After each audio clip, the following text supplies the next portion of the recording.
Sa paningin ng publiko, sila ang literal na definition ng perfect couple sa showbiz.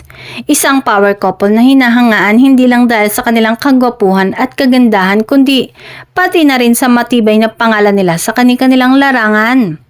Sa bawat red carpet appearance, endorsement at carefully curated na family photos, tila ba wala silang mahihiling pa.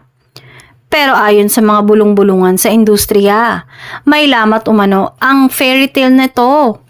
Ibinubulong na ang mister, isang aktor na kilala sa kanyang charm, husay sa drama at malinis na reputasyon, ay may itinatagong double life. Habang ipinapakita sa publiko ang image ng isang mapagmahal at responsableng asawa, sinasabi ng mga source na hindi raw iisa ang babaeng naiuugnay sa kanya. Tahimik at paulit-ulit di umano'y walang takot. Mas masakit pa raw dito. Ilang beses na umanong nabigla ang kanyang misis.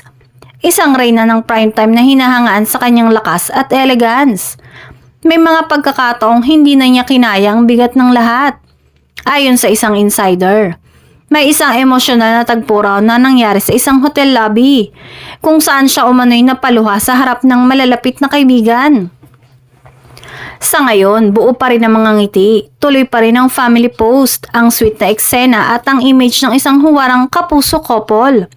Ngunit ayon sa mga nakakakita ng totoong sitwasyon, hindi raw habang buhay natatago ang katotohanan. At kapag dumating ang araw na yon, ang tanong ng marami, handa na ba ang reyna na ipaglaban ang kahariang matagal ng may bitak?